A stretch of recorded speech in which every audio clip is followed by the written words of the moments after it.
27 straight years now in the NCAA tournament. Not to age myself, but I was one the last time you guys didn't make it. I guess, do you at all have time to appreciate how long you guys have been able to make the NCAA tournament in a row? Do you appreciate I'm doing an interview for you and you're insulting me? No, or yes, I do appreciate it. No, I'm just kidding, and really I call it 27 and a half. So I say 28 because the Cassius year, unfortunately the COVID year we were in, and it's amazing, and do I take the time to appreciate it? I don't.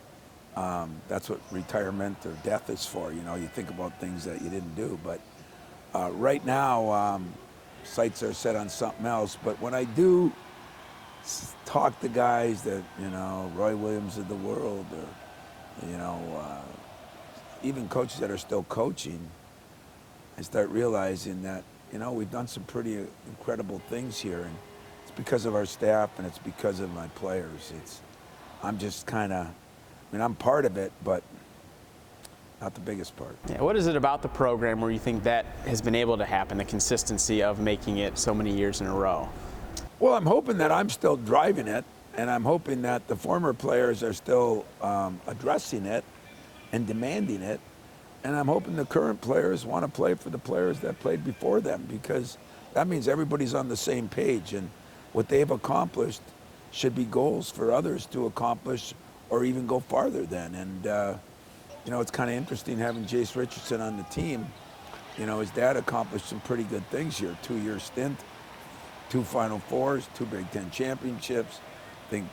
I think 2 big tournament champions, 1 for sure, and a national championship. So,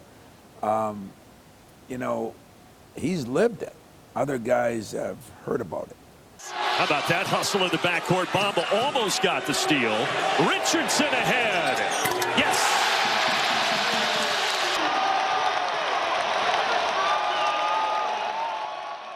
Jace obviously has come on down the stretch for you guys. So how do you have to get him ready for this big moment coming up, or is he just sort of ready for it because of his dad's experience? I think his family situation helps him.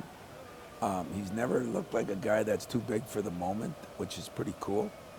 But I don't know, you get there that first day, what the media onslaught is like, and then the pressure of one and done is a little different, no matter how much you talk about it, when it actually happens, it's different. So for some reason, he's one of the rare guys I've had in the 30 years that I've done it, that I don't think if he plays good or bad, it'll be because the moment's too big.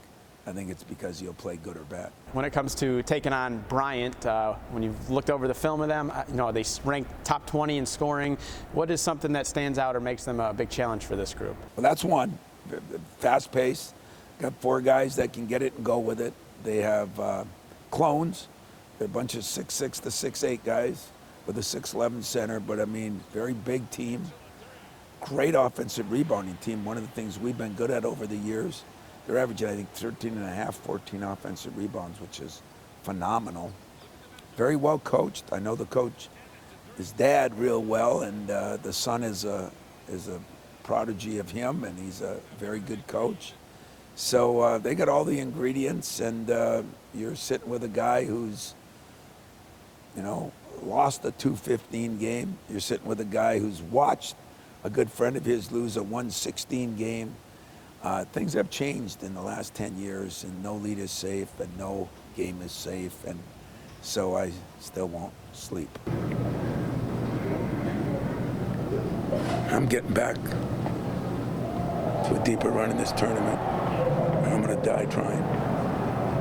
And that's a... Are you more motivated? A couple more guys. We've seen you after a lot of seasons. You seem a little bit more motivated at this point, coaching. Yeah, I don't like the way I've given in to the fact that the world's changed, so I can blame it on that.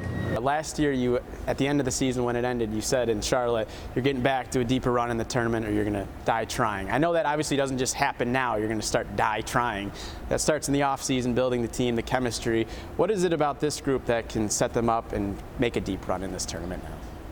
Well, and I meant what I said, but it wasn't just the tournament. It was the year and the way we approach things. And I just thought a few things slipped a little bit. For some reasons were normal and some reasons where we always ask players to look in the mirror. I ask my coaches and myself to look in the mirror. And so what does this team have? Well, it has depth. It has interchangeable parts where we can play big, we can play small. I think our guard play is getting better and better. You have to have good guard play. You usually have to be good defensively to advance in the tournament. We've been great defensively. You got to be able to shoot good free throws. It's been one of our strengths this year. So we have a lot of things to get there.